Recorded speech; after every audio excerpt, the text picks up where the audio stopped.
I'm Ian Hutchinson, Professor of Nuclear Science and Engineering at MIT. There are often in a person's mind tensions between what they feel that they have been taught in church or in Sunday school and what they're learning in science, for example, at college and those kinds of things. Our forefathers in the faith had a way of approaching this problem. And the way they put it is this, that God has revealed himself in two books, the book of his word, the Bible, and the book of his works, by which they meant nature. And I think that's just as true today. God is revealed in the scriptures, and God is revealed in nature. But when those revelations have the appearance of conflict or contradiction, that brings about tension.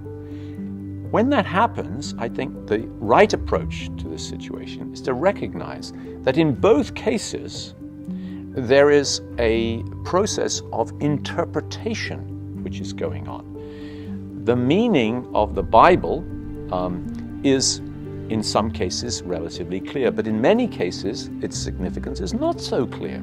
And we humans have to take responsibility for the way in which we interpret it. It's the same thing about nature.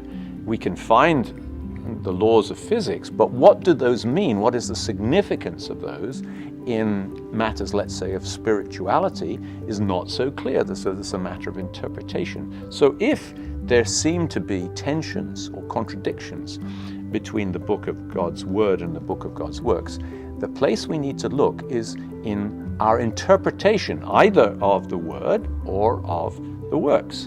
Until the 16th century, for example, all Christians, and in fact everybody else in the world, thought that the sun orbited the earth. When this was first being a dispute, there were some people who took the Bible, read the Psalms, and where it says, the earth is firmly established and shall not be moved, and said, that proves that the earth doesn't move. It can't possibly be orbiting the sun. Well, that was a misinterpretation of the scriptures. And so we as Christians need to take responsibility for our interpretations of both these books. And if there are tensions, we aren't always certain about what the resolution of those tensions are, but I think we can be confident that there are resolutions of those, and we can seek for those resolutions.